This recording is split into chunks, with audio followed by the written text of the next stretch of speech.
Nei, svo var hann bara fenginn til að aðeins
Þá býð ykkur gott kvöld. Býð ykkur velkomin á fund bæjarstjórnar Vestmannaeyja. Þetta fundur númer 1560, haldinn í Einarstöðu 28. maí 2020 klukkan 18. Þetta fyrsti fundur hjá okkur í nokkuð tíma, þar sem við hittum svona öll. Það hafa verið fjarfundir undanfarið vegna COVID, þannig að ég fagna því að við hittumst hér loks öll aftur. Vísuðu bæjarfulltrúi Trausti Hjartarson fjarverandi, en varabæjarfulltrúinn Eyþór Harðarson hefur boðaður og mættur í hans stað og ég segi þá verður fund seinna. Ég ætla að byrja á því að leita afbrigða bæjarfulltrúa til þess að taka fundargerð bæjarráðs frá því í gær. Það er fundur 3128 sem var haldinn. Úr andmæli við því þá ætla ég að bera handir okkar þeir sem eru samþykki gefur atkvæðamerki. Það er allir 7 bæjarfulltrúar samþykki því, þannig að það er samþykkt. Nú verður þeirri fundargerð hér útlýtt til bæjarfulltrúa. Þá voru 12 mál þá í settum dagskrá og verða þá 13 með þessari samþykkt. Og dagskrán er þá eftirfarandi. Það er ársreikningur Vestmannaeyjabæjar fyrir árið 2019, fyrsti dagskrárliður, annar dagskrárliður húsnæðismál Vestmannaeyja. Þriðja mál er umræða samgöngumál, fjórða mál er ljósleiðaramál í Vestmannaeyjum, fimmta mál er framkvæmd á hafnaráð fundur 250, sjötta mál er umhverfis- og skipulagsráð Vestmannaeyja fundur 324, sjöunda mál er umhverfis- og skipulagsráð Vestmannaeyja fundur 325, áttunda mál er fjölskyldu- og tómstundaráð fundur 255, níunda mál er bæjar á Vestmannaeyja fundur 3126, tíunda mál er fræðsluráð fundur 330, 11. mál er bæjar á Vestmannaeyja fundur 3127, 12. mál er framkvæmd á hafnaráð Vestmannaeyja fundur 251 og þar eru allir liðir til umræðu og staðfestingar og svo 13. mál jafnframt sem er samþykkt nú með afbrigðum sem er fundargerð bæjarráðs Vestmannaeyja fundur 3128. Þá er ekkert annað en að ganga til dagskrá í fyrsta dagskrárlið. Það er ársreikningur Vestmannaeyja fyrir árið 2019 og það er Íris Róbesdóttir Skjölsson.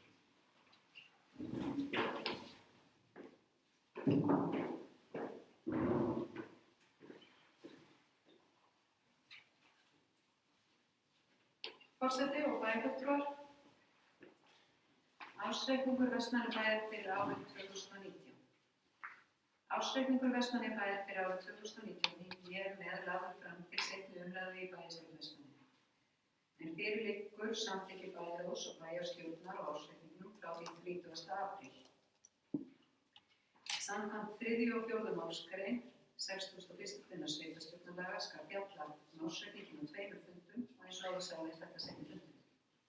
Rekstrarafkoma sveitarfélagsins fyrir árið 2019 var jákvæð með tæplega 666 milljónum samkvæmt samstæðureikningi sveitarfélagsins, eða 472 milljónum meira en gert hafði verið ráð fyrir í fjárhagsáætlun fyrir árið 2019. Rekstrarafkoma A-hluta var jákvæð 455 milljónir en fjárhagsáætlun gerði ráð fyrir tæplega 77 milljónum rekstrarhagnaði. Það einkum 2 atriði sem skýra þessa miklu rekstrarafkomu. Skatttekjur urðu 287 milljónum hærri en áætlað var eftir að tekið tillit til milli verslana og rekstrarafkoma Vestmannaeyjahafnar var 91 milljónum meira en gert var ráð fyrir í fjárhagsáætlun.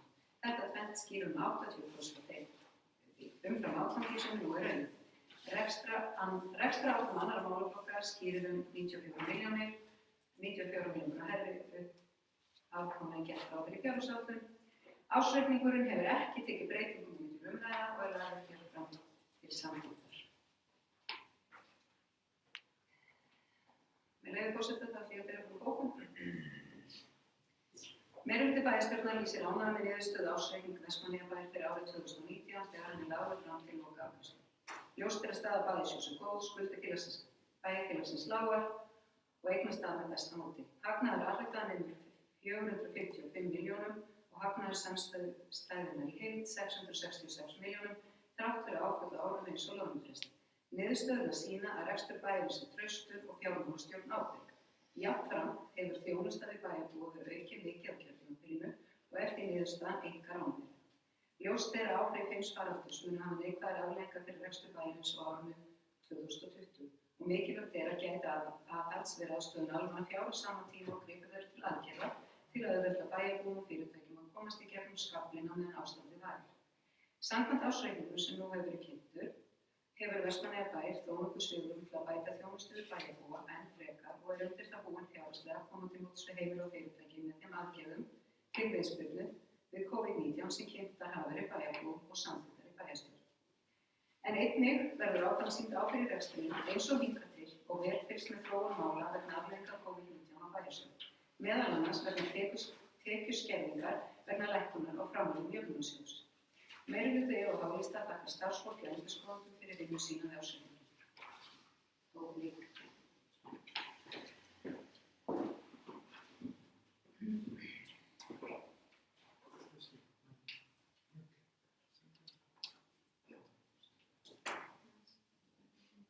Já, ég bæði að þetta að setja það árit af bókunum á forseta og hluta. Það er ágætis vinnuregla þannig að við samanlegt þetta sé saman hvað til bókarétt en ég þakka að því þessi lókstáttur fyrir þetta. Ég bæði að þetta máls fyrir þessum við. Þetta er Sólveig Sigurðardóttir, kjörsverð.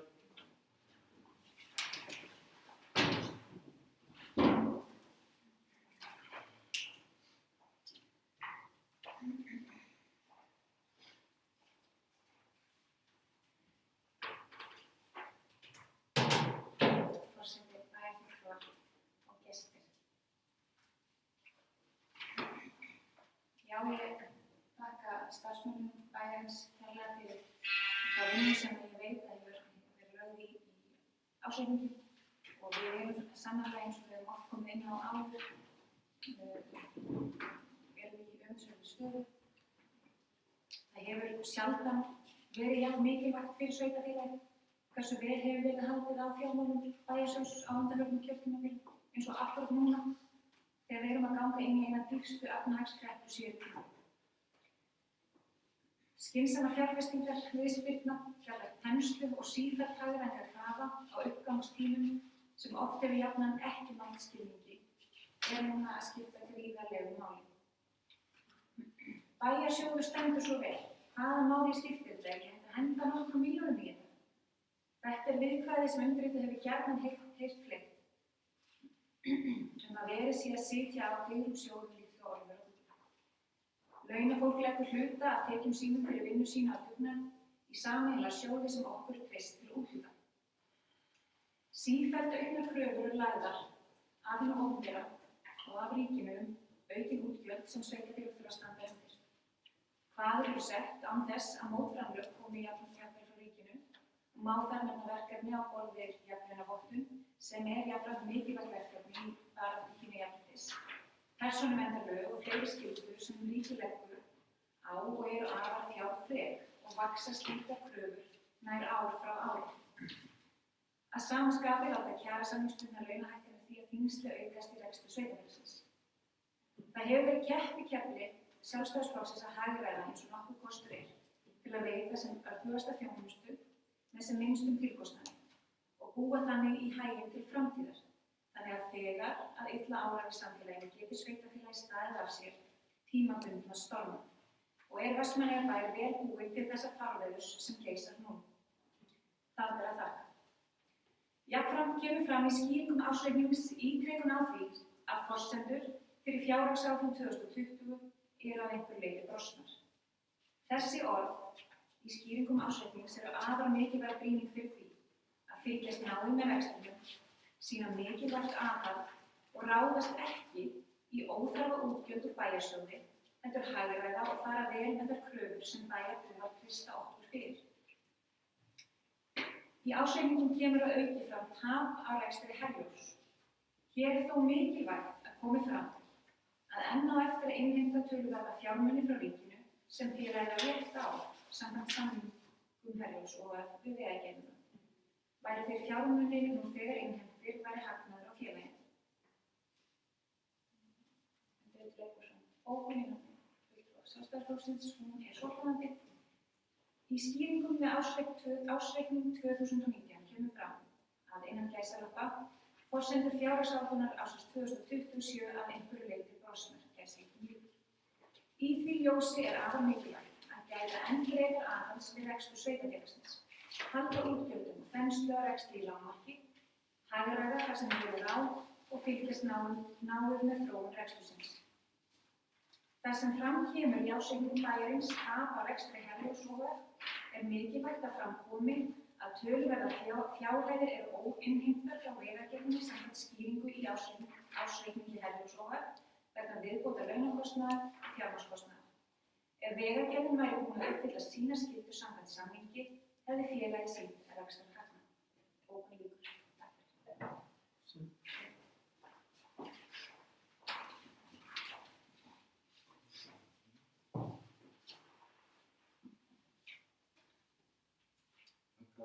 Hildur Sólveig Sigurðardóttir vilja fleiri bæjarfulltrúar taka málsins á þessu dagskrárlið.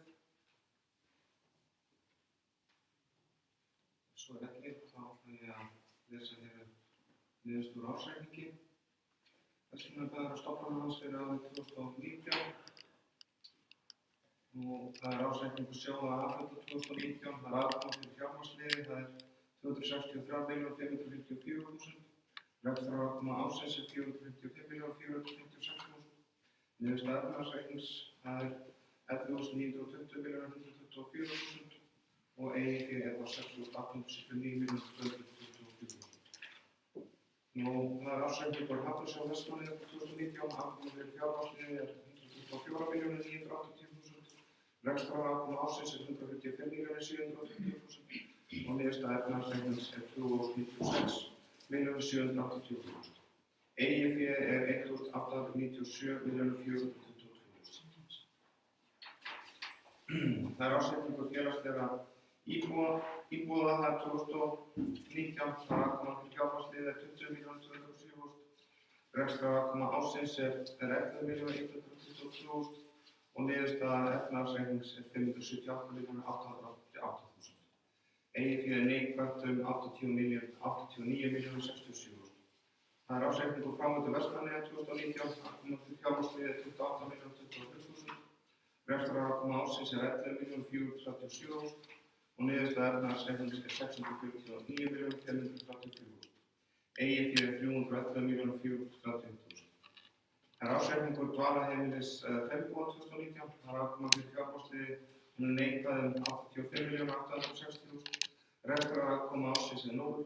Niðurstaða efnahagsreiknings 250.521.000 og EIG 29.806.000. Það ársreikningur vatnsveitu 2019, það afkoma fyrir fjármagnsliðið 0, rekstrarafkoma ársins 0, niðurstaða efnahagsreiknings 384 milljónir og eigið fé 0. Ársreikningur Vestmannaeyjaferðinnar Herjólfs ohf. 2019, afkoma fyrir fjármagnsliðið, hún neikvæð 16.071.000. Rekstrarafkoma ársins jafnframt neikvæð 16.418.000. Niðurstaða efnahagsreiknings 227.467.000. Eigið fé 108.027.000. Það ársreikningur Náttúrustofu Suðurlands 2019, það afkoma fyrir fjármagnsliðið 16.627.000. Rekstrarafkoma ársins 16.629.000. Niðurstaða efnahagsreiknings 13.192.000 og eigið fé 12.130.000. Þá ber ég ársreikning Vestmannaeyjabæjar fyrir árið 2019 til samþykktar og bæjar til að gefa með atkvæðaverki þeir sem eru samþykkir. Það allir 7 bæjarfulltrúar, þannig að hann samþykktur. Þá ljúkum við þessum dagskrárlið nr. 1 og förum í dagskrárlið nr. 2 í útsettri dagskrá. Það húsnæðismál Vestmannaeyjabæjar. Það Íris Sólbergsdóttir. Hér var bæjarfulltrúi Hildur Sólveig Sigurðardóttir búin að óska eftir lengri tíma umræðu þetta mál samkvæmt bæjarmálasamþykktinni. Það 15. grein töluliður 8 þar sem að umræðan í fyrri umræðu 15 mínútur og seinni eftir. En Íris Sólbergsdóttir, svo.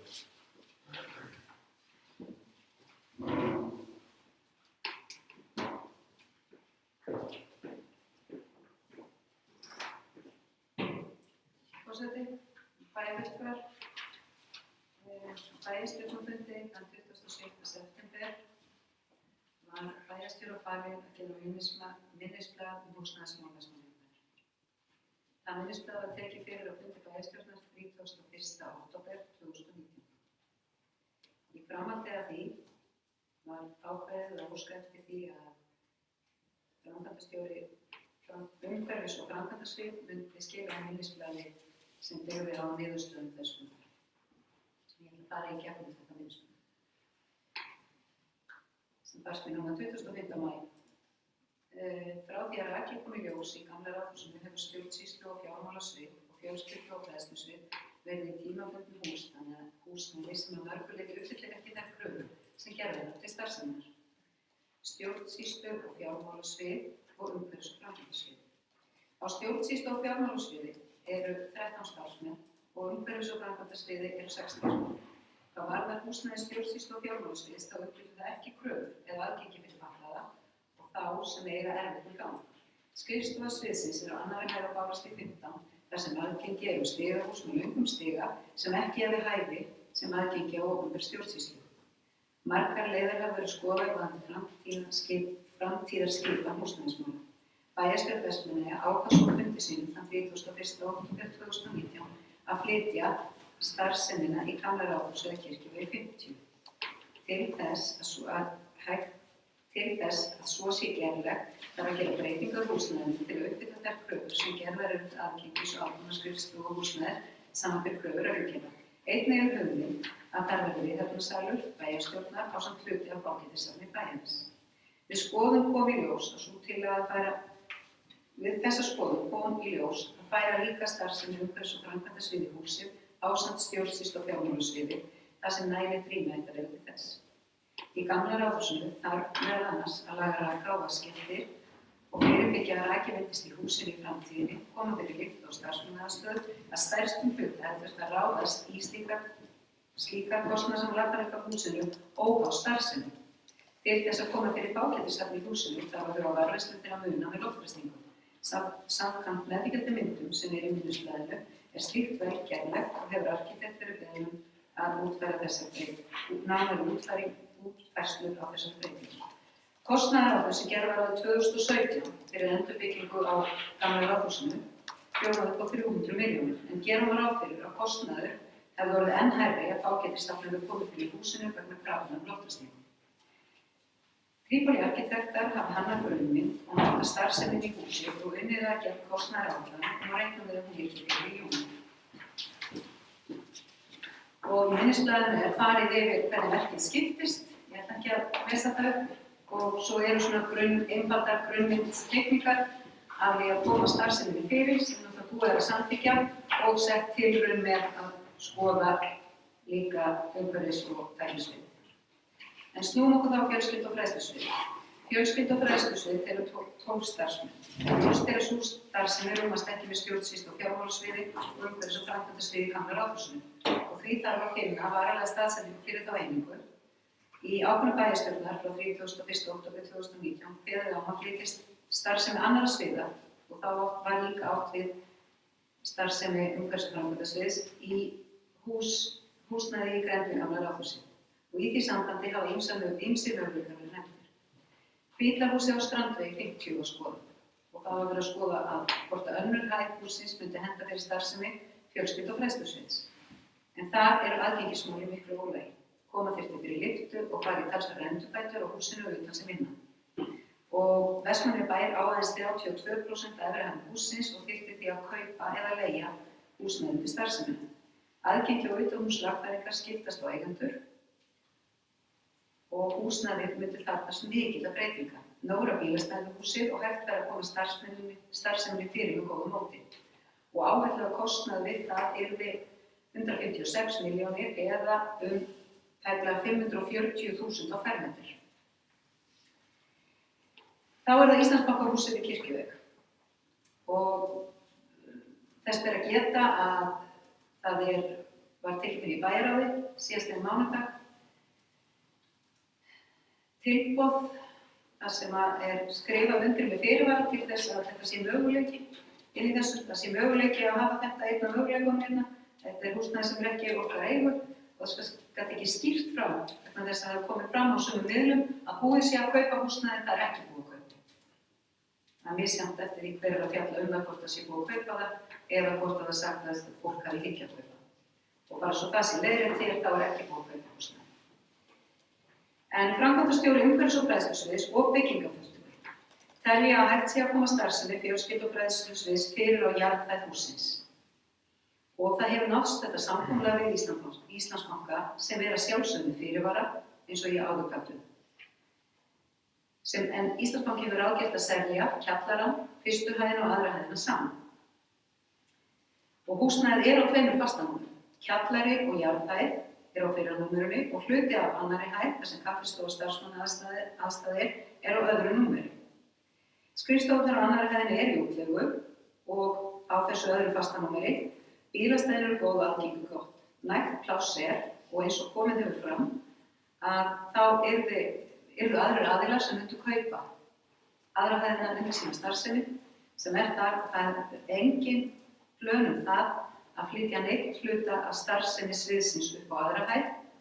Minnstakosti í byrjun yrði notuð kaffiaðstaða notuð en ef að hlutum hagar þannig að þá er það sjálfsögðu sett lyfta í húsi í seinni tíma ef að menn ætluðu sér að hafa kaffistofun áfram ef að til dæmis yrði einstaklingur sem þyrfti á því að halda og væri í húsinu en það er algjörlega klárt. Samkvæmt öllum leyfum með starfsemi og þjónustan er á einni hæð þá ber sveitarfélaginu ekki skylda að setja lyftu í hús sem það er að nota þjónustu á einni hæð. Og þetta hefur eftir byggingu. En það er mjög auðvelt að koma fyrir kaffiaðstöðu, fyrir starfsfólk á fyrstu hæðinni sé viljum og þá getur allt verið þar. Nægt pláss er á jarðhæðinni og tiltölulega auðvelt aðlaga húsnæði starfsemi sviðsins. Viðhald á húsinu er gott og ekki langt síðan var ráðist í mikla breytingar á aðstöðu sem geta nýst starfsemi sviðsins á miklu leyti. Þarf að fara í þakviðgerðir og reikna með að það er kosti og búið að láta taka það út 26 milljónir króna sem skiptast eftir eignarhluta til hússins. Kjallarann var hægt að nýta sem skjalageymslu fyrir Héraðsskjalasafn Vestmannaeyja og hægt var að koma starfsemi fjölskyldu- og fræðslusviðsins fyrir á skömmum tíma þar sem ekki þarf að ráðast í miklar breytingar. Áætlaður kostnaður með kaupum á húsnæðinu yrði 121 milljón eða 206.000 á fermetri. Og þá var möguleiki sem að framkvæmdastjórinn skoðaði líka sem á Baldursvægi. Er að ræða 300 fermetra á jarðhæð með ágætu aðgengi. Bílastæði eru sameiginleg með annarri starfsemi í húsinu. Umrædd aðstæða er í nýlegu húsnæði í góðu ástandi.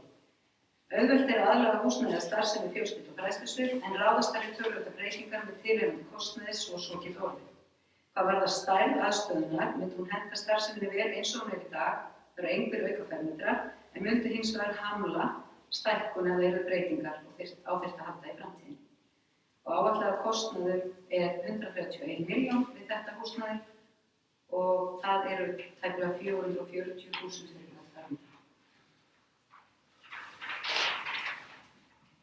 Og þá var skoðaður kostur sem var nefndur hérna í umræðu í október sem í þessu húsi sem við stöndum hér, sem í Safnahúsinu á Kirkjuvegi 52 og það komið hugmyndir að gera breytingar innan í safninu í takt við nýrri tíma og spurning hvort að mögulega verið að koma fjölskyldu- og fræðslusviðinu hér í húsnæðinu. Í Reykjanesbæ er félagsþjónusta og fleira í sama húsnæði og bókasafn. Þannig það var framkvæmdastjóri þess sviðs og framkvæmdastjóri umhverfis- og framkvæmdasviðs skoðuðu þennan möguleika líka. En til þess að greiða fyrir því mætti hugsanlega byggja sýningarsal sem þörf á ofan á vinnustofu til að skerða ekki þá starfsemi sem fyrir nógra bílastæðum og að ræða nógra bílastæðum við hliðina á annarri starfsemi bæjarskrifstofunnar í Gamla Ráðhúsinu. Ljóst að töluvert rask að ræða og töluverður kostnaður vegna breytingu og tilflutnings. En kostnaðurinn yrði áætlaður 132 milljónir eða 286.000 á fermetra. Ljóst að kostnaður við framtíð staðsetningu bæjarskrifstofunnar töluverður og það enginn hér inni sem gerir sér ekki grein fyrir því að því menn voru búin að fara í gegnum ákveðnar tölur áður við staðsetningunni í fiskiðinni. En að ræða framtíðarhúsnæði fyrir alla starfsemina, öll sviðin og þegar flytja átti skrifstofunnar á 3. hæðinni í fiskiðinni var kostnaðurinn áætlaður 350 milljónir. Að auki hafði bæjarstjórn ákveðið að gera upp Gamla Ráðhúsið og kostnaður við það og kostnaðaráætlun við það ekki undir 300 milljónum. Og með því að fara þá leið að færa stjórnsýslu, fjármálssvið og umhverfis- og framkvæmdasvið í Gamla Ráðhúsið og fjölskyldu- og fræðslusvið í annað húsnæði má áætla að kostnaðurinn nemi 400 til 450 milljónum. Það hefði aldrei verið í boði annað þó svo ákvörðu sé að búa að taka það ákvörðun að bæjarskrifstofunnar fari ekki á 3. hæðina, en ef það hefði verið gert og með loforð að laga Ráðhúsið, að þá ertu komið 2 hús sem þarf að reka og áætlað kostnaði við að færa þessar 2 framkvæmdir væri 650 milljónir. En með því að nýta hluta af húsinu líka fyrir skrifstofustarfsemi og þó svo að sviðum sé skipt, þá áætlað kostnaður á bilinu 400 til 450 milljónir. Við þessar breytingar losnar allt húsnæði Rauðagerðis og allt húsnæði umhverfis- og framkvæmdasviðs við höfnina ef þessar verða varnar og það skapast heilmikið tækifæri til að koma umræddum eignum verð eða ákveða framtíðarskipa til svæðis með öðrum hætti. Forseti, ég með tillögu. Meirihluti EOH-lista leggur til að umræðu og afgreiðslu húsnæðismála á Vestmannaeyjabæjar verði frestað til næsta bæjarstjórnarfundar þann 11. júní næstkomandi. Til þess að gefa bæjarfulltrúum kost á að kynna sér vel efni minnisblaðsins sem lagt var fram og að funda óformúlega þá kosti sem hafa verið kynntir, einnig að gefa tækifæri á því að kynna kostina starfsmönnum áður en endanlega ákvörðun er tekin.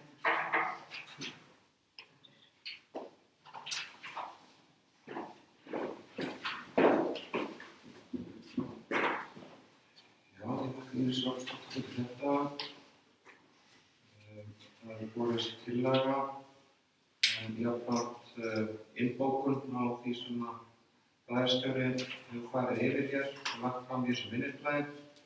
Innbókunin á þessa leið að bæjarstjóri lagði fram minnisblað frá framkvæmdastjóra umhverfis- og framkvæmdasviðs nokkra valkostir í húsnæðismálum bæjarskrifstofu Vestmannaeyja. Það er stjórnsýslu- og fjármálasviðs, umhverfis- og framkvæmdasviðs og fjölskyldu- og fræðslusviðs.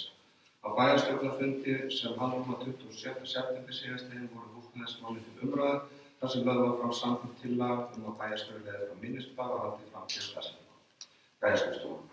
Á bæjarstjórnarfundi sem haldinn var 31. október síðastliðinn var síðan ákveðið að færa hluta starfsemi bæjarskrifstofunnar í Gamla Ráðhúsið.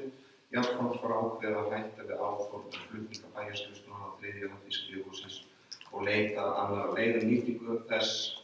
Það var ákveðið að kanna möguleika á starfsemi annarra sviðsmynda í grennd í Gamla Ráðhúsi. Í minnisblaðinu sem nú liggur fyrir reifaðir nokkrir valkostir. Þetta hefur okkur bæjarfulltrúum borist og jafnframt þá þessi tillaga sem að bæjarstjóri Íris Ómarsdóttir bar upp, þannig vilja bæjarfulltrúar ræða þessa tillögu.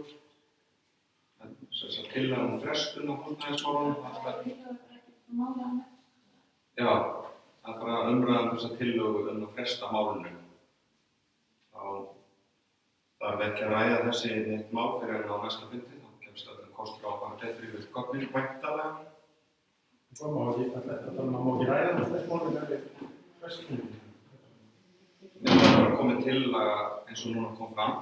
Það var ekki bara að fá það. Já, vil ég ekki ræða þessu? Það er ekki þessu tillögu og málefni. Já, þessu vel. Eyþór Haraldsson.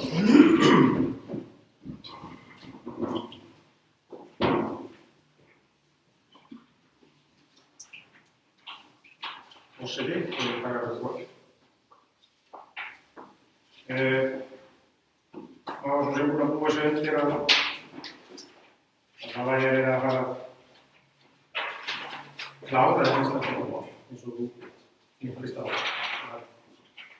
Hljómaði í umræðinni að það væri verið að fara að ganga frá þessu og miðað við bæjarráðsfund núna daginn þá var ekki annað að skilja en að ég væri að stefna eða meirihluti væri að stefna á það að fara að skrifa undir og samþykkja kauptilboð sem væri búið að gera í Íslandsbanka.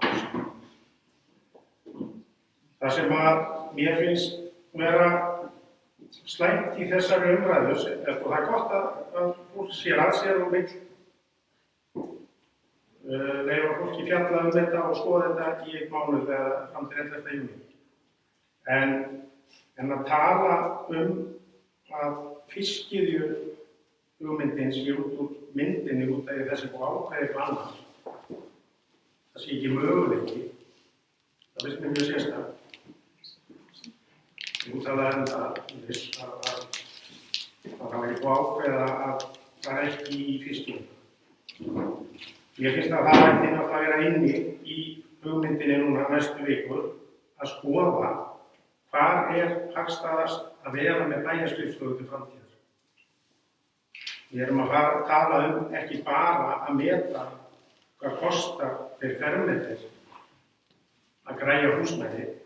Við erum að fara að meta hvað kostar að reka stjórnsýsluna næstu 30 ára. Það er hverginn í þessum pappírum. Það eru stærstu tölur. Hvort að einhvern fermetraverð sé 300 eða 400.000, það er sennilega lítill hluti af heildarmyndinni. Ég er ánægður að sjá að fólk fær að ræða þetta núna í bænum, þessa hugmynd, því að þetta hefur ekki verið upp á borðinu í umræðinni nema í 2 daga, þetta Íslandsbankamál. Og mín og margra annarra svona álit á húsnæðismálum Vestmannaeyjabæjar er að við eigum það mörg húsnæði að við þurfum ekki að kaupa meira. Við eigum ótal húsnæði og það er galið að kaupa fleiri til að fá hugmyndir hvernig það er að reka stjórnsýsluna í Vestmannaeyjum. Við erum að tala starfsstöð fyrir 30 manns. Það er talað mér á 12 manns, 13 manns og 6 manns í svigu. Og láta eins og að verða að kaupa eitt stórt hús í viðbót í Vestmannaeyjum til þess að rýma þetta. Það er ekki góð hugmynd. Fyrir rúmu ári var hátíðarsamþykkt að gera ráðhúsið að svona fágæti safni og móttökustöð, þannig að það er allir sammála það að gera þetta hús upp. Það er enginn að tala að sýna ekki sóma. En að henda út þessum möguleika sem að mun vera með svo hagstæðasti möguleiki til framtíðar og það mun koma í ljós ef að það hefði gefið séns á að reikna það og bera það saman að vera í fiskiðinni. Það er bara ósk mín að þið hafið það með í pælingunni fyrir framtíðina. Og þegar ég er að tala reksturinn, viðhald húsnæðis, samningur búnaðar, betri tenging framkvæmdastjóra bæjarins eða bæjarstjóra við aðra starfsmenn bæjarins og sama stað, kynding, eftirlit, vera með þetta allt á sama stað. Þetta er svo margir hluti sem gera hugmyndina góða að vera í fiskveiði. En vonandi tekst mönnum að reikna þetta út og koma með heildarmyndina fyrir 11. júní þegar við taka það.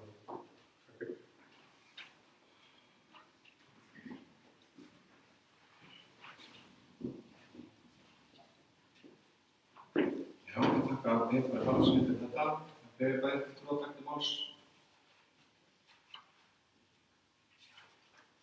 Já, það er Kristín Góðsson.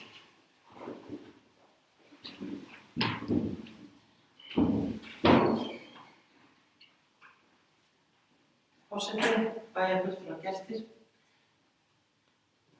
Ég bara þakka fyrir að segja við það á húsnæðisvernd. Það er gífurlega mikið magn af húsnæði sem við eigum og margir kostir í stöðunni, sem er náttúrulega bara ánægjulegt. Það sem ég tók eftir hérna í skýrslunni sem að það er fágætisafn í Ráðhúsinu, að það sé erfitt að koma þeim kröfum við sem þurfa og við bara þurfum þá að fara yfir það fyrir 11. Er það ekki rétt skilið, bæjarstjóri Íris, að það er svo erfitt að vera fyrir núna kannski að lofa einhverju sem ekki er hægt. Þannig við þurfum svona að sjá á hvernig við getum snúið ofan af því.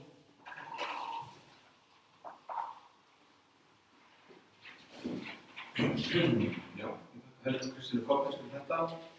Vilja fleiri bæjarfulltrúar máls undir þessu lið. Það hefur komið fram að það er tillaga frestun til 11. júní. Hildur Sólveig Sigurðardóttir, gjörðu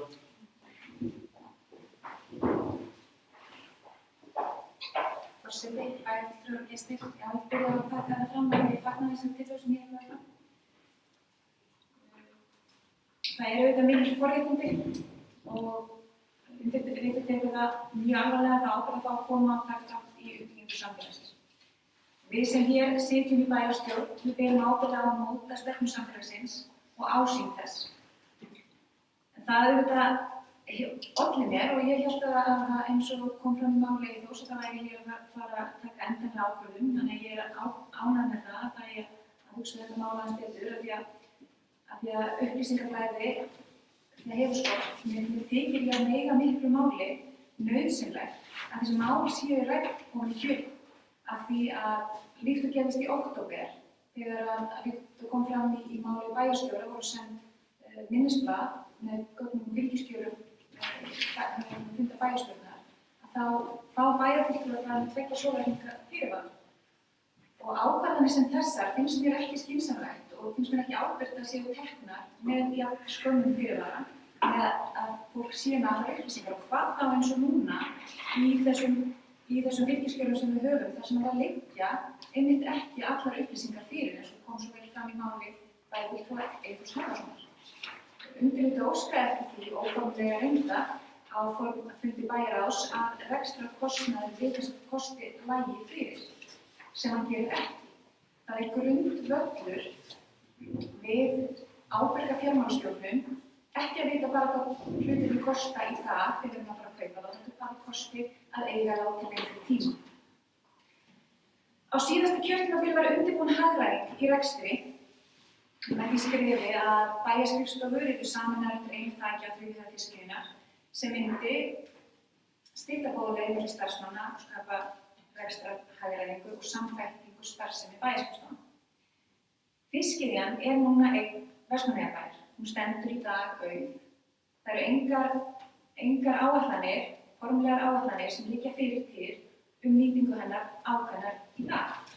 Í hátíðarsamþykkt frá 100 ára afmæli Vestmannaeyjabæjar er talað um gamla ráðhús sem muni hýsa fágætissafn og viðhafnarsal, fundasal bæjarstjórnar, starfsemi sem hægir sögu í hússins. Og það kom saman sagna okkur bæjarfulltrúum í Sjálfstæðisflokknum á óvart þegar að ákveðið var að flytja bæjarskrifstofurnar eða æðstu stjórnsýsluna yfir í ráðhúsið. Í máli bæjarstjóra kemur líka skyndilega fram tal lyftu sem einmitt liggur ekki fyrir í því stofnkostnaðarmati sem að fyrir fundum lá. Sannarlega er það að þegar að stjórnvald er að fara festa kaup á framtíðar húsnæði, að eðlilega vill hann að starfsmenni sínir allir, sama hvernig líkamleg færningar eru, geti komist húsnæði yfirvalda eða bæjarins. Þannig að nauðsynlegt er til þess að það sé hægt að taka ábyrga ákvörðun að þær upplýsingar þann kostnað, fyrst að það er að við þetta hér, liggi fyrir líka.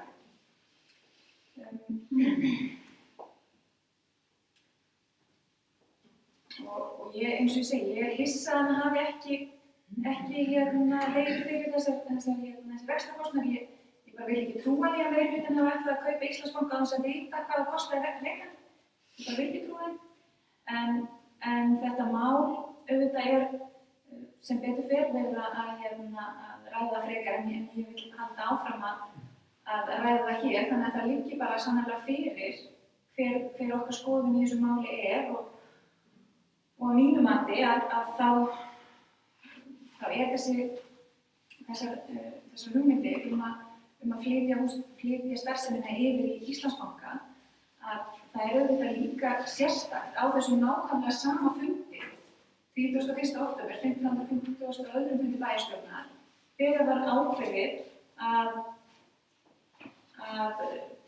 bæjarstjóri og æðsta stjórnstjórn færi yfir í Ráðhúsið. Á þeim sama fundi er ákveðið að verja fjármagni til endurnýjunar og endurbóta á húsnæði Rauðakerfis, þar sem einmitt fjölskyldu- og fræðslusvið starfar. Og í dag, í þessum töluðum orðum, erum við að gera framkvæmdir og endurbætur á starfsmönnum, á aðstæðum starfsmanna, sem er auðvitað gott fyrir þá starfsmenn sem eru að vinna þar núna eða aðstæður þegar eru bábarnar, en að sama skapi hugsa maður er það ekki bara verið að fara afar illa með fjármuni eða hugmyndin sú eftir 1-2 ár eða innan eins árs eða hvað að fara í upplýsingar sem ég fékk frá starfsmönnum væri að hérna væri 6 milljónir króna að ræða. Þetta er auðvitað ekki nýtt. Við höfum séð þessa sömu tilneyingu til dæmis í náttúrugripasafni. Þar var verið að fara í endurbætur á húsnæði sem að mér skilst ég ekki hugsa til framtíðar notkunar hjá Vestmannaeyjabæ eða ég veit að það ástunda því húsnæði sé ekki þannig að starfsemi hugnist fólki þar inni á þess að ég hafi átt samtal við meirihlutann það. Þetta mál hefur náttúrulega ekki verið rætt óformlega en ég fagna því að til standi að verði fundur þannig að sé hægt að ræða þetta. En að samanskapi að þá er ánægjulegt að það eigi að fresta þessari ákvörðun. Og já, ég held að ég ætli ekki að hafa þetta lengra í bili þessa tillögu. Takk. Þakka Herdísi Sigurðardóttur fyrir þetta, Íris Ómarsdóttur fyrir svör.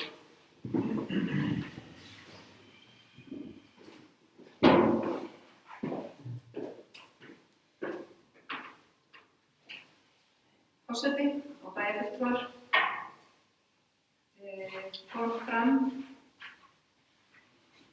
í máli bæjarfulltrúa Eyþórs Harðarsonar hér áðan að hann hefði lesið þetta út úr fundargerð bæjarráðs frá því á mánudag að þetta ákvæði þetta mál í dag. Það hefur aldrei nokkuð tíma komið fram neins staðar að þetta taki þessa ákvörðun í dag. En ég vil bara fá að leiðrétta það.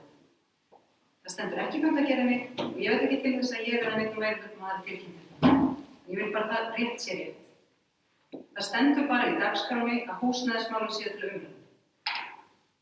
Og það er lagt fram minnisblað. Þannig við skulum hafa það sem sannarlega reynist.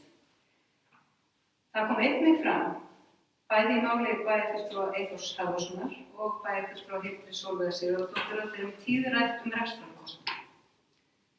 Fyrrverandi meirihluti sjálfstæðismanna tók ákvörðun að fara í fiskimiðuna. Nú hef ég kallað eftir því hvar þær áætlanir rekstrarkostnað á fiskiðinu þegar tekin ákvörðun að fara á 3. hæðina. Það búið að koma hér fram í máli bæjarfulltrúa að það sé ekki ábyrg afstaða veit ekki rekstrarkostnað þegar maður ákveður bæjarstjórnarstofnun. Það eru hvergi til gögn. Ég myndi gjarnan vilja ef að bæjarfulltrúarnir hafa þessi gögn undir höndum. Þau eru ekki til hjá Vestmannaeyjabæ. Það var aldrei gerð nein úttekt á rekstrarkostnaði þriðju hæðarinnar í fiskiðinu áður en var tekin ákvörðun á farinu. Þannig það væri bara mjög gott ef að bæjarfulltrúarnir eru með þessu gögn því þau eru ekki til í gögnum bæjarins. Þannig það væri annað. Svo er það annað. Mér þykir svolítið sérstakt þegar bæjarfulltrúinn Eyþór Harðarson tala hér eins og það séu bara einhverjir 30 starfsmenn sem bæjarstjórinn þurfa að eiga samskipti við. Það eru tæplega 450 starfsmenn Vestmannaeyjabæjar.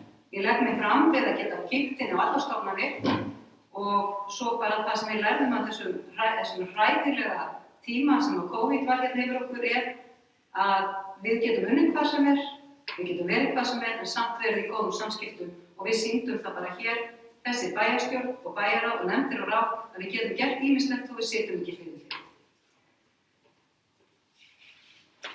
En svo er það eitt í viðbót. Ég hef afskaplega mikinn áhuga á ræðum hans Eyþórs Harðarson og bæjarfulltrúa. Hann talar líka að þessi ákvörðun, það sé bara búin að taka ykkur ákvörðun, hvað hún þarf ekki að þessi ákvörðun bæjarstjórnar sem var tekin 31. Að bæjarskrifstofurnar færu að undir.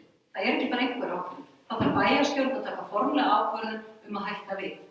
Þannig þetta er aðeins meira en að taka bara einhver ákvörðun.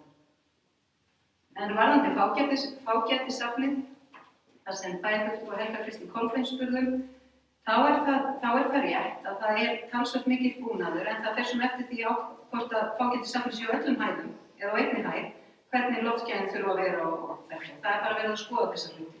Það er búið að taka þessi ákvörðun og það lá ekki fyrir. Og það er það bara við okkur öll að sakast.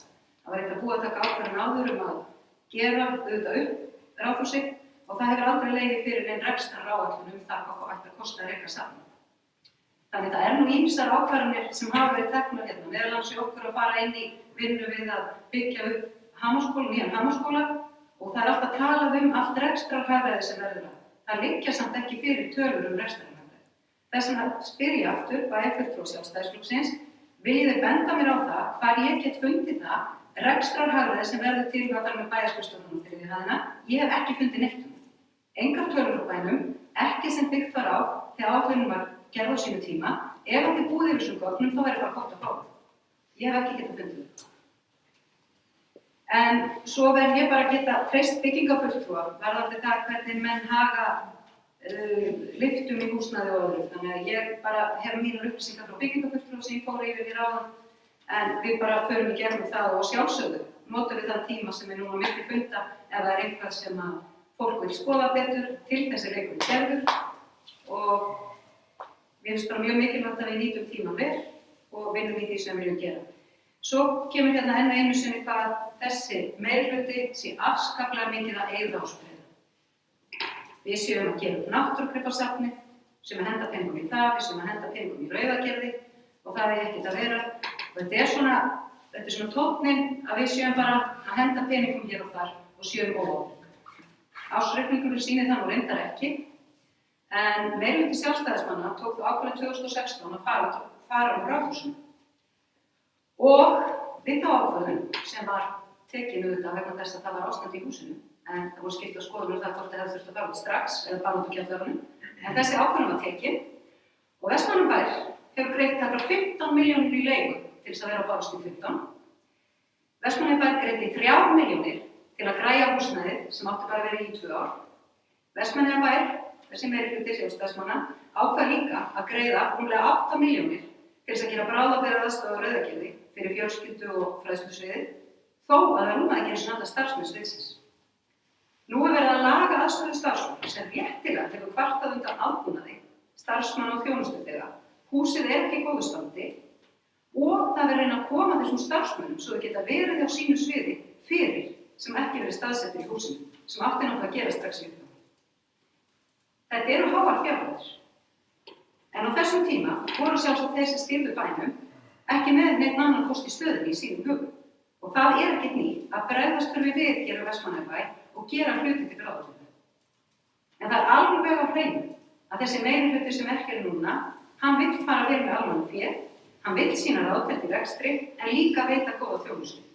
Og eins og ég minntist á hér áðan, þá kemur það bara skýrt fram í ársreikningi sveitarfélagsins að við erum að standa okkur bara vel sem sveitarfélag í rekstri, en við erum líka að veita góða þjónustu sem hefur nú ansi oft verið mótmælt hér að við séum að þenni upp okkur. En ég finnst bara mikilvægt að þetta komi fram að þetta er ekki fyrsta skiptið þar sem ákveður að vera að gera eitthvað til bráðabirgða í þessu sveitarfélagi.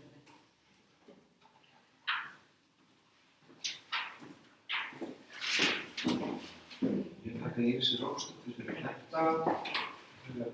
Heyrist það að vera ágætis tillaga að fresta þessar umræðu til 11. júní. Það er greiðlega fullt af spurningum ósvarað. Það er svo ég stundi þetta á skil, en orðið er laust undir þessari tillögu. Það er fyrir að vilja ræða þetta frekar núna. Þetta hafa svolítið svo.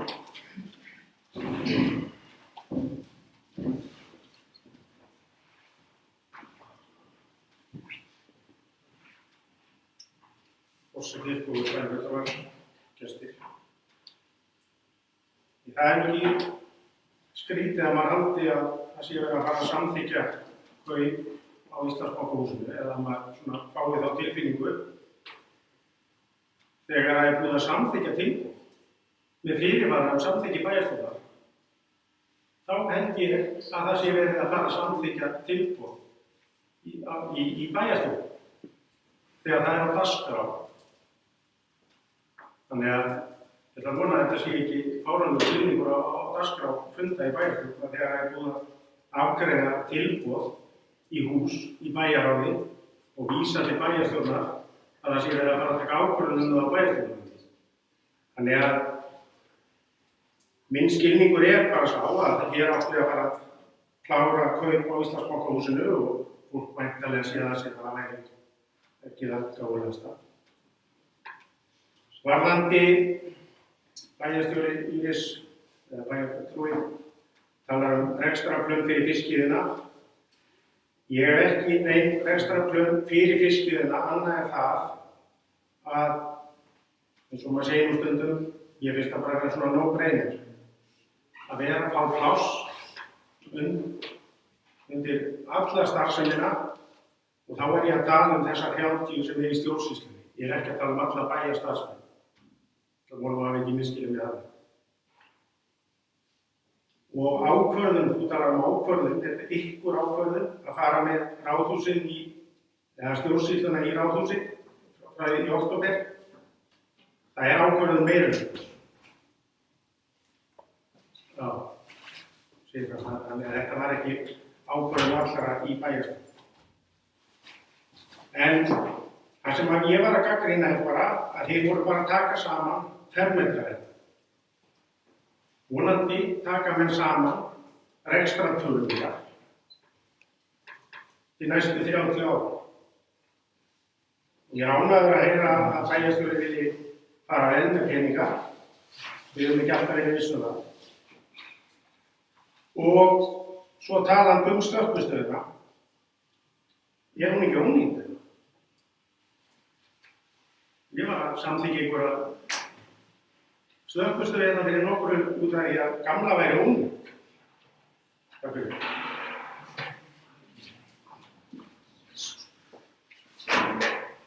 Já, ég þakka Eyþóri Hlaðssyni fyrir. Bæði að fulltrúa að gæta því að við ávarpum bæði frá þetta nafni en vísu veit ég smá tíma fyrir fundin að leita að miðan góða sem er með yfirleitt yngre bæjarfulltrúa. Ég hjáta segmina í því,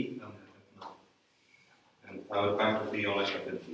Við fann ekki að einhverstaðar farið með öðru, en við kannski hafa þetta samtíð. Orðið er laust undir þessari tillögu og flokkur eru tillögu frestun til 11. júní. Ef það sem verður fullt tæmt núna, þá ætlum ég að bera hana til atkvæði. Það er Hildur Sólveig Sigurðardóttir sem biður þá orðið.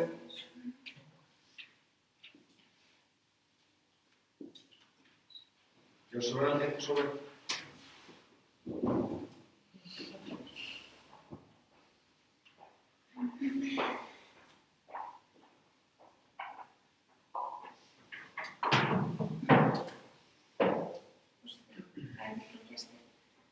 Já, ég vil kannski fyrst, þar sem að það kom fram í máli bæjarstjóra að hún hefði verið mjög hissa á því að Bæjarfulltrúi Eyþór héldi að hér ætti að taka þetta mál til afgreiðslu. Með leyfi forseta hefur að fá að lesa upp bókun bæjarráðs, hún eftirfarandi. Húsnæðismál Vestmannaeyjabæjar, bæjarstjóri kynnti fyrir bæjarráð drög að samkomulagi milli Vestmannaeyjabæjar og Íslandsbanka kaup á húsnæði bankans við Kirkjuveg sem hugsuð yrðu sem starfsaðstæður hluta starfsemi bæjarskrifstofu Vestmannaeyja. Málið verður tekið til afgreiðslu á næsta bæjarstjórnarfundi sem haldinn verður 28. maí næstkomandi. Samkomulagið gert með fyrirvörum samþykki bæjarstjórnar. Mér finnst bara ekkert í þessari afgreiðslu sem er óskýrt. Ég skil bara mjög vel að bæjarfulltrúi Eyþór hafi staðið í þeirri trú að hér myndi vera tekin þessi ákvörðun. En ef það er eitthvað þarna sem að gerir það eitthvað setur eitthvað fyrirvara við þetta þarna þá bara greinilega hefur það farið að minnsta kosti fram hjá okkur.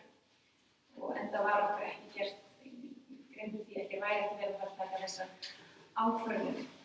En að öðru, það hefur verið gífurlega góð umræða þetta mál líka og bæjarfulltrúi Eyþór Harðarson kom inn á. Og mikið af fólki ljá máls á þessu máli og haft skoðun á. En það sem mér þykir grafalvarlegt er að heyra að starfsmenn hafi fengið umvandanir fyrir það að hafa komið skoðun sínum á framfæri. Þannig ég ætla að fá beina núna spurningu minni leið og ég lesu bókun. Ég ætla fyrst að reynda að taka það fram að í minnisblaði fram til húsnæðismála þá var fiskinn ekki einu sinni á borðinu fyrir nokkur hluta starfseminnar. Það kemur fram í minnisblaðinu sem fylgir með að sviðinu myndi duga 300 fermetrar. Fiskinn yfir 1000 fermetrar að stærð. Þannig að það verður náttúrulega möguleiki að nota hluta fiskina. En já, ég ætla að fá beina spurningu minni til bæjarstjóra. Hefur starfsfólk Vestmannaeyjabæjar fengið athugasemdir frá yfirmönnum sínum fyrir að bera upp skoðanir sínar á samfélagsmiðlum. Og svo ætla ég að lesa þá fram eftirfarandi bókun. Í ljósi þess að ég mun greiða þessari tillögu atkvæði mitt. En þá líkur fyrir eftirfarandi bókun bæjarfulltrúi Sjálfstæðisflokksins fagnar því að lagt sé til að málinu sé frestað, enda er það ekki nægilega gott fyrir til að hægt sé að taka ábyrga ákvörðun í málinu. Bókun lýkur.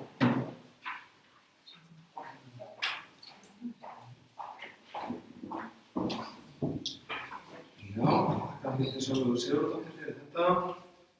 Við hljótum að verða nálgast að taka þetta til atkvæða, en hér kemur Njáll Magnússon bæjarfulltrúi merki kjörsögunni.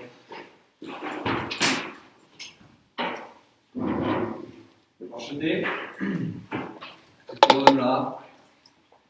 Þetta er ræða húsnæðismálin alltaf. Þetta er ekki fyrsta skipti sem þau eru hér til umræðu, en það er alltaf gaman að ræða þetta, kannski þetta er merkilegt. Ég er einn af þeim sem er mjög skotinn í þeirri hugmynd að fara með Ráðhúsið inn í Ráðhúsið. Ég finnst að ekki mörg sveitarfélög geta státað sig að því að eiga Ráðhús. Það er miklu, finnst mér virðulegra fyrir okkur sem sveitarfélag að eiga Ráðhús út bæjar. Það er stigsmunur á því. Þetta er alltaf bara eitthvað sem við veltum hérna fyrir okkur á milli funda og umræðan hún er kannski svona alveg hérna svolítið svona kannski ber þess keima að við þurfum að bara eiga þetta spjall og ég er bara meira til í það að það er kynnt fyrir okkur og það er bara hinn besta mál. Ég er okkar aðeins að segja að fiskiðan að vera að segja að fiskiðan væri ekki inn í myndinni lengur. Fiskiðan er alltaf ekki inn í myndinni vegna þess að bæjarstjórnin bara ákveða að fiskiðan er ekki inn í myndinni. Það er alltaf bara ákveðin svona tekin á sínum tíma. Það var borin hér til hana og hætta við áfram að fara inn í fiskiðina og þá er það bara út af borðinu. Nú var samþykkt, málið dautt, búið. Þetta var hann.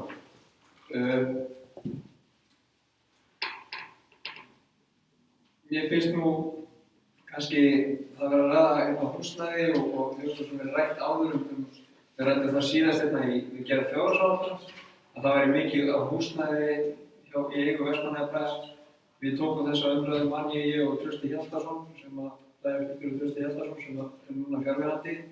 En við tókum þá umræðu þá og við vorum nú öll setið sammála það að það er alveg þess virði að fara að fækka húsnæðum. Og ég bendi á það með því að setja fjölskyldu og fræðslusviðið niður í banka og tæknideildina og starfsemin í Landsbankanum upp í Ráðhús að þá verður að kaupa 1 húsnæði og 3 losna það. Það er jákvætt. við ætlum að vera að stefna á það hér að færa tónlistarskólann og frístund inn í Hamarsskóla í viðbyggingu sem að loksins á að fara að hefjast, handa á. Þá losna 2 húsnæði þar.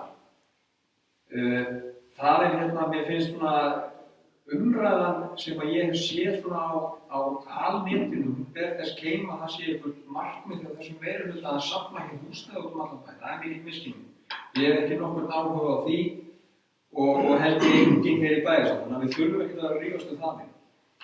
Við viljum fækka húsnæðum, lækka hjá okkur kostnað sem fylgir því að halda þessum húsum öllum saman við og það þarf ekki að rífast við því. Þannig að ég bara legg til hér að við hættum að tala það vegna þess að allir sammála. Allt í einu að fara að tala ónýta slökkvistöð bæði 3 ára.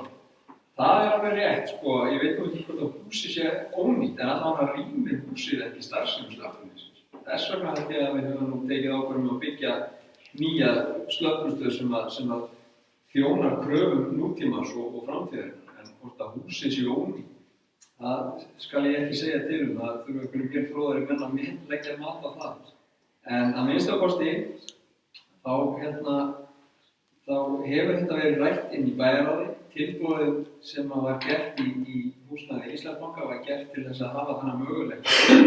Við höfum síðan eftir að ákveða hvort við ætlum að samþykkja það eða ekki. Og við skulum bara ræða það hér á milli funda. Og bara samþykkjum bara þessa tillögu, frestum þessu máli til næsta bæjarstjórnarfund. Þá vorum við búin að kynna okkur þetta allt saman vel og getum tekið upplýsta ákvörðun. Er það ekki það sem við viljum öll? Er bara ástæða til þess að vera að hafa þessa umræðu eitthvað mikið lengri ef við ætlum að fara að klára þessu mál á næsta fund?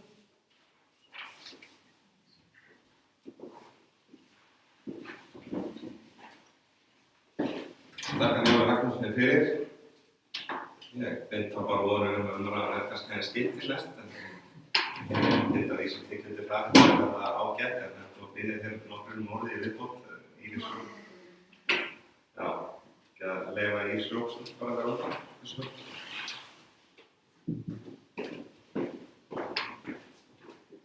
Forseta bæjarstjórnar tvennt. Í fyrsta lagi þá kom það fram í máli Hilda Sólveig Sigurðardóttur áðan að það væri engin formleg stefna þriðju hæðina. Ég finnst það rosalega sérstakt. Jú, ekki formleg stefna þriðju hæðina. En við erum náttúrulega búin að láta skoða nýsköpunar og frumkvöðlastarfsemi í fiskveiðinni. En hún verður þá að leiðrétta með það ekki, það kom hérna fram, en við erum ekki formlega búin að finna hvað við ætlum að gera við þriðju hæðina. Þannig að ég beði hann þá leiðrétta með því að því vegna þess að við erum í vinnu og vinnuhóp. Bæjarfulltrúi Hildur Sólveig Sigurðardóttir, Njáll Ragnarsson, bæjarfulltrúi og ég, varðandi ákveðna þætti sem snúa að fiskveiðinni og skýrslu sem að skila til okkar. Svo er það annað, bæjarfulltrúin spyr mig hvort að ég hafi verið að skamma starfsfólk á samfélagsmiðlum. Ég myndi bara vegna samfélagsmiðla, ég myndi bara gjarnan vita hvaða starfsfólk ég og yfirstjórnin, margar hvernig orðalagið var, hvaða starfsfólk er þetta að tala svo ég geti bara kannað máli Hildur Sólveig Sigurðardóttir. Ég skal bara hafa samband við það.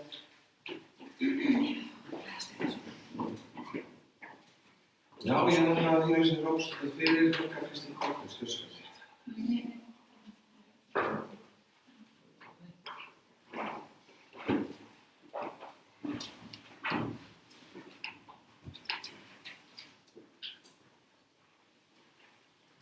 Forseti, bæjarfulltrúar og gestir. Ég vil beina máli mitt til Njáls Ragnarssonar.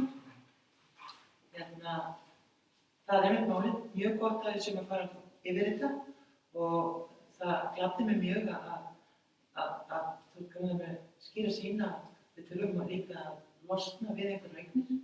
Við getum ekki kannski fundið notfélagar allar ákvörðan núna. Þannig að þessi tími verður mjög dýrmætur að fara yfir þetta, yfirvega hvað er það sem við þurfum, skoða möguleika. Spurning hvort að tíminn til 11. júní dugi, en við verðum bara að vinna þá hratt og vel og að finna lausnir hvernig við sjáum framtíðar húsnæðismál eiga að verða. En ég tek líka undir með Eyþóri að auðvitað hefði ég vilja helst fá allt í þriðju hæðina og svona flott, en við þurfum bara fyrst og fremst að ræða þetta öll saman og skoða þetta. Já, þakka Helga Kristínu Kolbjörns fyrir þetta. Hildur Sólveig Sigurðardóttir, Birgir Harðarsson. Það að vísu í þriðja sinn sem Eyþór kemur upp, en gjör svo vel. Forseti, ég verð að fá eitt og heitt á í þessar umræðu, því að eitt að ég fulltrúi Njáll. Vegna sem hann segir að við þurfum ekki að tala um fiskiði, þriðjudaginn í fiskiði, því að það er búið að ákveða það að vera ekki það. Það sé bara punktur. Er ekki rúmt ár síðan að bæjarstjórn ákvað að Ráðhúsið yrði fágætisskóli?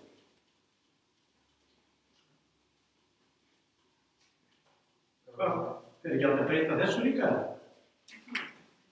Þannig að ég skil nú ekki alveg hvernig á að henda einhverjum kostum út af borðinu út af þessi og ákveða. Það er alveg að breyta þetta. Og þegar við vorum að tala um gömlu slökkvistöðina, þá sagði ég þetta nú alveg að ég var að tala um Steinasafnið og viðgerðið þar í húsinu og langaði bara að varpa þessu fram því að ég hélt þetta að vera ónýtt húsnæði. Það var ekki, en umræðan snýst ekki um annað. Takk. Ég þakka Eyþóri Harðarssyni fyrir. Það var Hildur Sólveig Sigurðardóttir fyrir.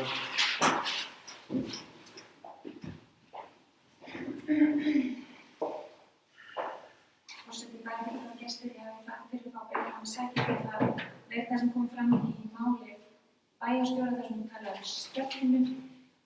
Ég talaði svo ég hafi það orðrétt og sagði ég að engin áætlun væri uppi nýtingu húsnæðisins.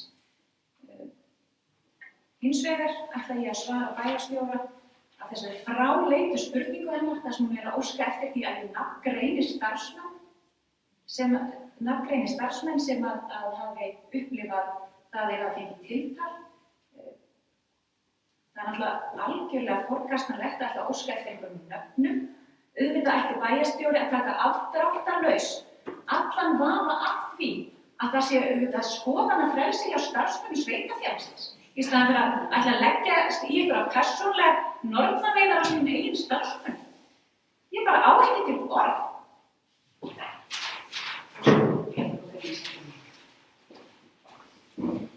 Já, ég þakka Hildur Sólveig Sigurðardóttir fyrir þetta. Ég leysi Róðmarsdóttir ykkur síðan.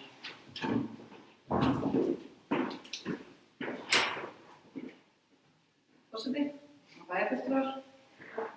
Ég ætla einnig að fá að bera mig sakir vegna þess að ég sagði að þú gæti komið í til. Hvað er það? Ég er ekki að sjálfsögðu, Hildur Sólveig Sigurðardóttir, ekki að biðja þau að nafngreina fólkið í pontu. Nei, það voru fleiri aðilar. Þú spurðir af yfirmönnum sveitarfélagsins. Ég get ekki svarað fyrir það gerir. En ég skal gjarna eiga þetta samtal við þig bara og kanna þetta og láta það vita.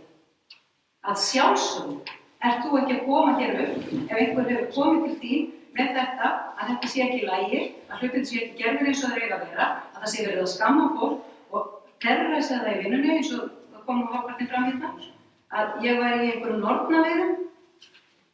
Það er enginn í nornaveiðum.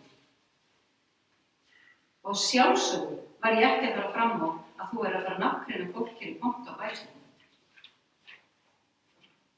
Ég endaði í máli mínu áðan að við getum rætt það. Ég sagði það. Og þá var ég ekki að tala um hér í pontu. Og ég bara alltaf leiðrétta það og varðandi þess að snýra fiskiðinni, þá veist ég afsökunar að ég miskilur orðalegin út samt sem áður að segja eins og það sé engin stefna til því. Mér finnst við vera að vinna. Það er bara mín upplifun, það er bara misjafnt hvernig við upplifum.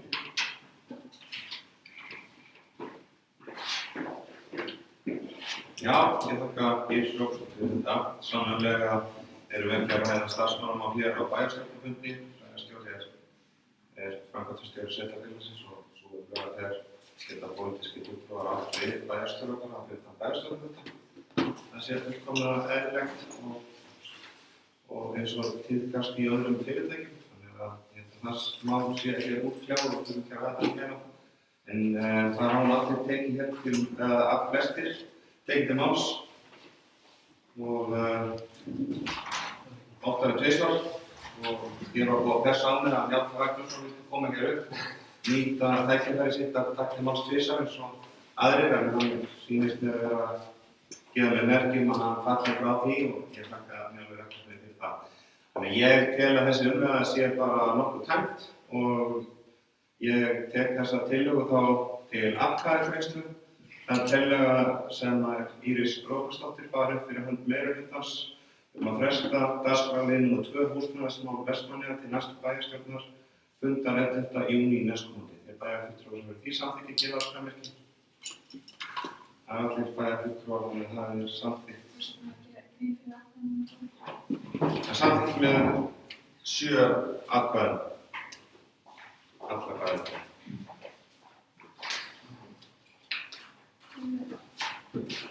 Stjórnarfæri gestir og leggja fram stjórnbókum hér. Að gefnu tilefni vil undirrituð ítreka að skoðanafrelsi starfsmanna sé virt.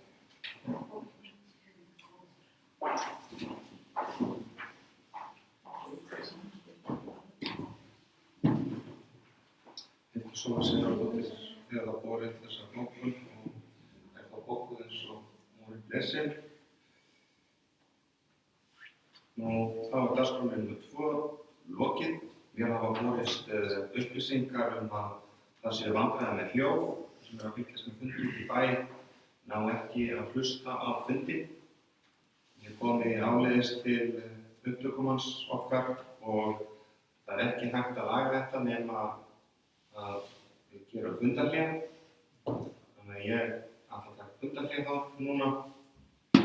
Mögulega náum við að taka stutta næringu, við erum klárað, klukkan er korter yfir 7 og ég segi